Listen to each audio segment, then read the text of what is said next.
This is Pratyahara.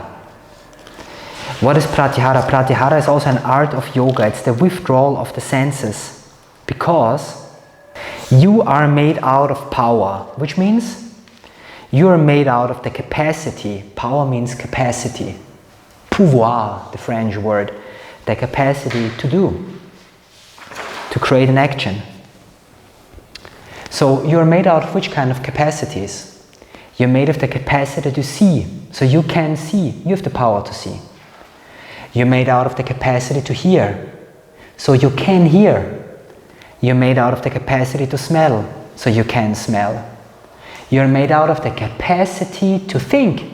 That's why you can think, and you have the capacity to memorize, and much deeper, you have the capacity to understand.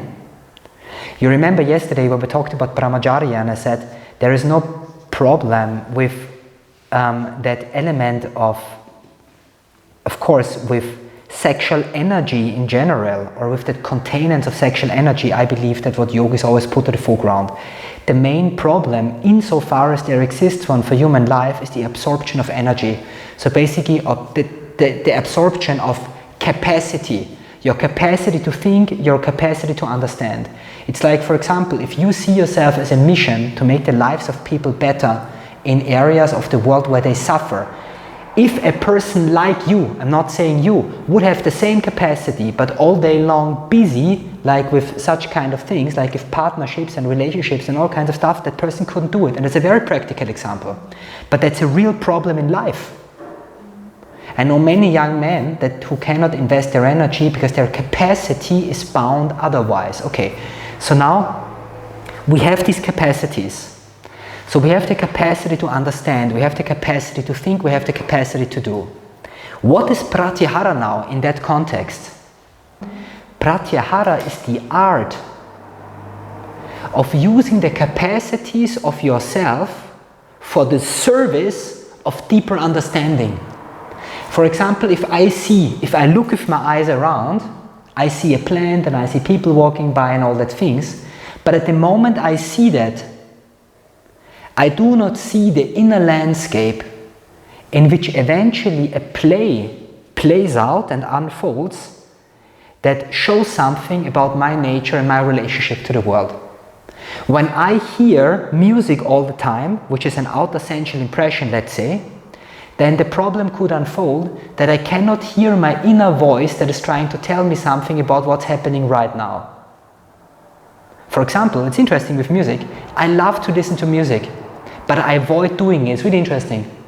But I love it. It's like when I listen to music, I'm like, oh my God, it's so beautiful. And then I'm like paralyzed. And one day, for example, I put headphones and I walked through the park and listened to some symphonies, and it was like psychedelic experience. Yeah? And every time somebody turns on the radio and I hear some 80s hit, I also actually want to dance. So I'm fanatic about music, but I avoid listening to music very often in my life because I have the feeling that that beauty and that attractiveness of that music could divert me from my inner experience of what's actually going on right now, which I need to know, like it's an information that I need to know in order to be able to interact correctly with the world.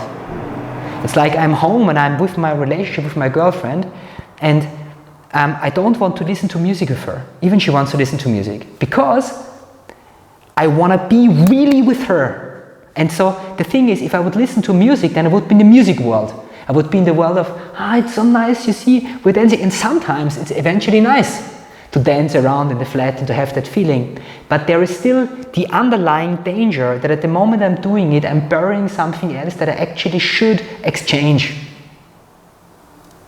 But that's not always the case. I'm just saying that's one of the mechanisms. So and this mechanism shows one the reason why people would do Pratyahara. So what is Pratyahara here? Pratyahara, the idea behind Pratyahara is when the sensual elements, your eyes, your ears, whatever, is busy with a sensual object outside, that same power of yours cannot act in the service of your inner growth, of your inside journey. Because there is a landscape inside of you. It's not only there is a landscape outside of you. There are mountains and rivers and lakes, and there is a street and cars, but there's also a landscape inside of you. And in this landscape inside of you, there are temples and forests and rivers and all kinds of amazing objects, and there are people there in these inner landscapes, and there are deities there and demons there eventually, all kinds of things in your inner landscape. Pratyahara is the art of withdrawing all your attention from the object, so in order that you can enter that inner landscape fully, and then the senses reside in the service of realization. There is another aspect to Pratyahara that's very interesting, which is because the 8 limbs of yoga are successive, which means one limb supports the other limb. Just like we could say bodily purification, which is the cardinal element of, or the easiest, the entrance element into the niyamas, including surrendering to God, which is the last element of the niyamas.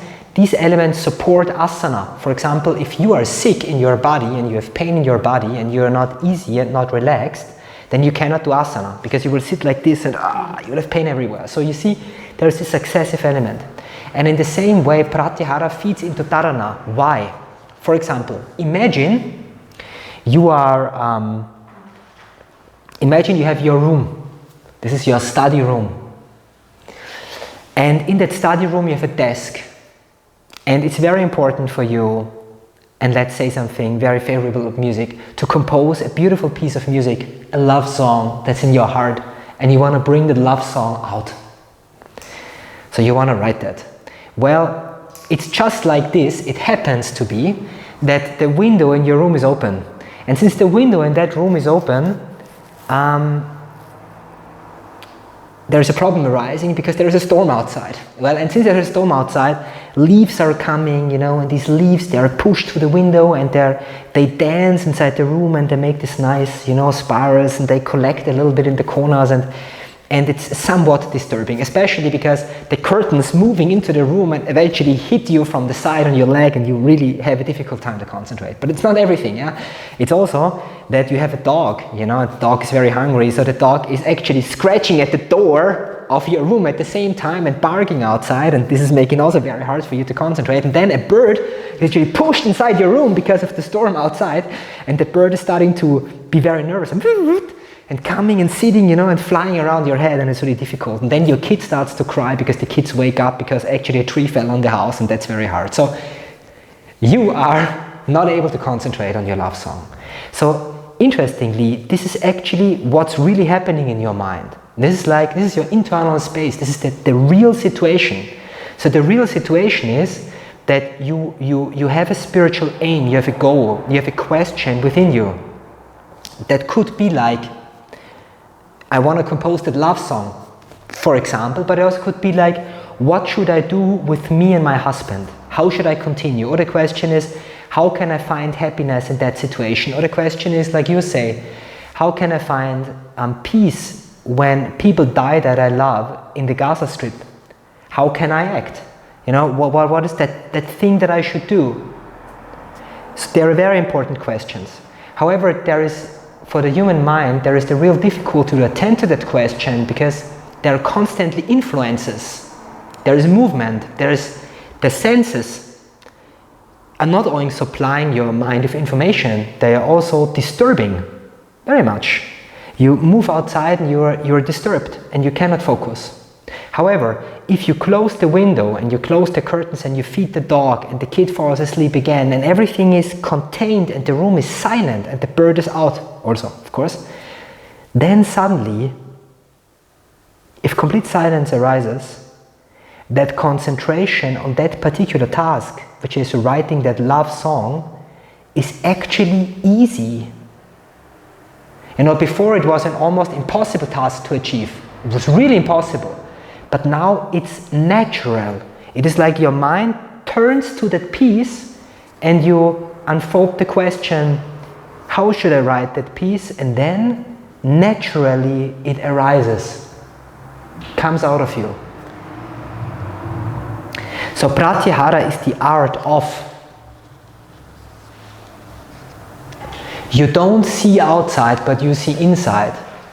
You don't hear outside, you hear inside. You don't look outside, you look inside. You're not oriented outside, you're oriented inside. And it's not something that you do actively. Even Sanmukhi Mudra, this mudra here, okay, is a, how to say, an outer manifestation of Pratyahara. It is a symbol for Pratyahara. But as a matter of fact, Pratyahara is an inner act. It's something that you train by simply doing it. You withdraw the senses. Interestingly, you know where you're withdrawing them to.